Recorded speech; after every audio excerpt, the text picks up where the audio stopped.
So mga lodi, no? Medyo hindi magandang nangyari sa akin, no? Si Hercules ay bumigay na, no? Sa katagalan ayaw na gumana. So binuksan na natin at kung titingnan natin visually kung ano yung pwede nating makita na sanhi ng kanyang kamatayan. So testing natin dito. Nak! Natin tong pano, binuksan na natin. Sinanganang natin to. Ito yung patakbo. At wala na siyang ano na siya? Power off. Namatay na si Hercules. So ito tinanggal na natin to. At ito kasi ano na to, nasunog na yung kanyang plug dito. Kaya ang ginagawa natin ay dinudugtungan na lang natin ng ganitong wire para isabit, no? Isabit na lang. So testing natin dito. So try natin to. May power to. So tester muna natin yung extension natin kung gumagana. So meron, may kurente tayo. So testing natin to. Suntot lang, no? Sa mga kwan dyan, huwag nyo gayahin to. Kasi hindi to safe. Pang testing lang natin to kung gagana. So iyon natin. So wala, no, wala. So pinagsaksakan niya, testing natin. Meron, no, meron. So try natin tong tanggalin tong ano, tong wire niya, baka nandito lang.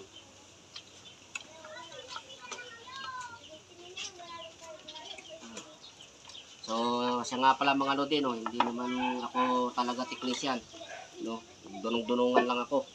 So bago natin dalhin to sa technician, balay mo baka magawa natin ng paraan. So saksak lang natin to, layo lang natin sa atin at baka tayo makuryente naman.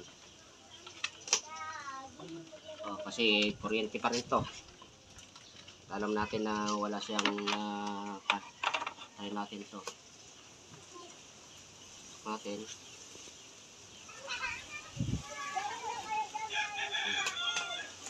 Try muna natin to. Dito ka natin yung may tester. Ito. Gumagana, ano? Ayan, gumagana. Gumagana. Then, try natin tong dalawang to. Kung meron. So, wala, no? Wala. So, ito wala. Hindi gumagalaw. So, ibig sabihin, baka ito lang ang problema natin, tong wire na to.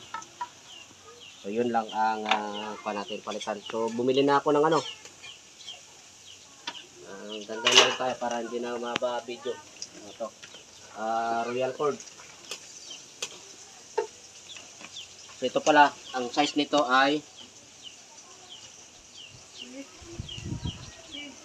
2.5. So 2.5 ito.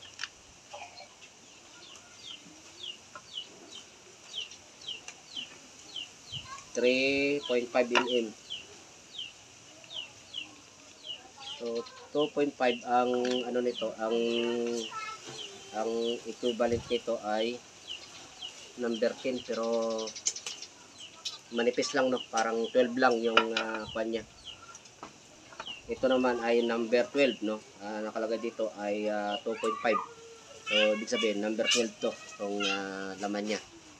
So ito 3. Ano,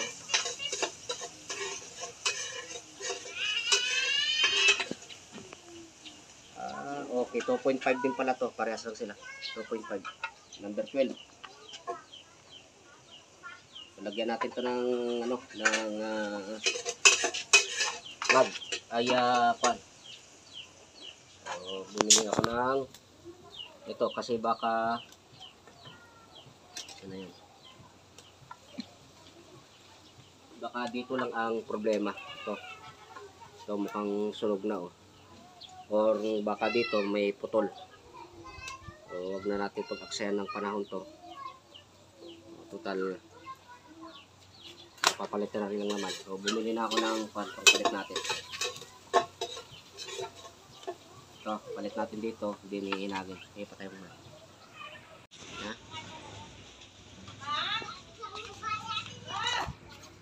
So mga lodi, no, naglagay na tayo ng terminal, no. Yung terminal ay hininang na natin para sigurado tayong mahigpit, no. Then titisting natin ulit dito, no. Kabit na lang natin dito sa kanyang plug. Hindi kung okay na, binabala kong ihinang na lang to para wala nang pan, hindi na siya mag-iinit.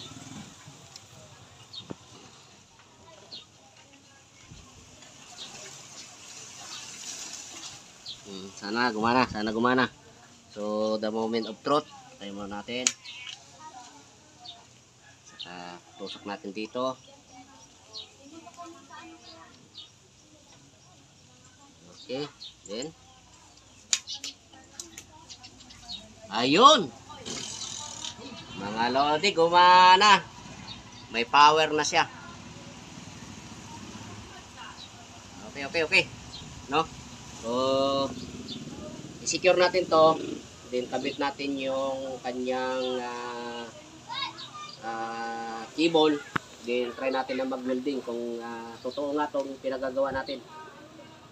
Okay, ulitin natin to.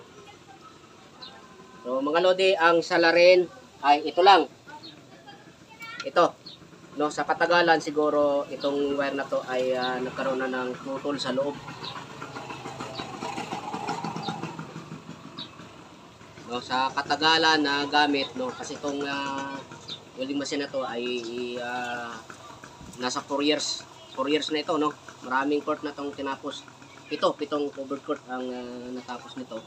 At siguro sa katagalan ay hindi natin alam kung anong nangyari nito. Kasi walang walang kuryente na dumadaloy dito. Or baka ito lang yung terminal niya lang, no. Ano na siya, no. Sa sobrang init na iba na kulay niya. So baka dito lang mga lodi, no, hindi natin alam dahil hindi naman ako technician. So pan lang to, hula-hula lang yung sa akin. Okay, i-secure natin to, balik natin yung kanya, cover. So kahit di na siguro, try lang natin na mag-welding. Okay, mga lodi pala ito, yung ganito mga lodi, wag nyo gamitin na pang ano to ha, pang gawing saksakan ng welding machine. So palang to, madaling masunog to. Yung gagamitin nyo mga ganito, pang heavy duty na outlet. So ito ay igil ang tatak. Ito yung gagamitin nyo, matibay to. At siyempre gagamit din kayo ng kung pang welding, ito yung obra to, number 16 ito. So malulusaw to. So gamit kayo ng number 12 na cable na extension. Okay, sandali lang, kabit lang natin yung kawad nito para makapag-welding tayo. Yung mga dito, ito na gagamitin natin, itong extension na to. Kasi nakatusok lang yan dun sa ano natin, sa outlet. So testing natin kung may power na. So ayan, magalaw na yung tester natin. Then ito, tutusok lang natin to, no, pang samantala para makapag testing lang tayo.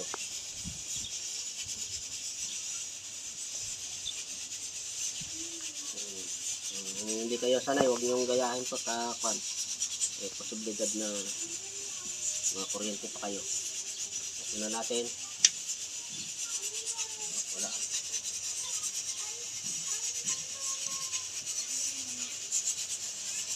Ayun. So meron na. So gumagana na. Mandar na. So testing natin kung mag-welding nga siya. So dito na. So ito yung kawad niya. Ayan. Tingnan natin. Ayun. Okay. Positive. Okay mga lodi, no. So yun lang, no. Bago nyo pan. Bakit kung hindi wala kayong ideya, huwag nyo kalikutin yung makina nyo, welding machine nyo kasi electronics ito, no. Baka mamaya may magalaw kayo diyan na hindi dapat. So ako kasi kahit papano meron akong ideya sa pagkakalikot, kaya minabuti kong kalikutin muna bago magpasya kung talagang dadalhin natin sa teknisya kung hindi natin kaya. So nakita natin na simple lang naman pala ang problema niya, no. Nag-cut off lang yung supply niya kasi dito sa ito sa wire niya. Yung napapansin niyo maiksi na lang to dahil nasunog na ang ano nito, yung kanyang plug, no? Kaya ang ginagawa namin, dinudugtungan ito ng wire din na sinasabit na lang. So yung mga kasamahan ko, kung minsan takot na magtanggal na dito, ginagawa, pinuputol ng cutter. So nangyayari, umutsi ng umiksi. So hindi natin alam kung wag na natin pag-aksayan pa to kung ano ang ano nito. At least alam na natin na ito yung may problema. So ito, ipipix na natin to. So ito, bala kong hinangin na lang dito. So akin na. So dito, ito yung kanyang terminal, no.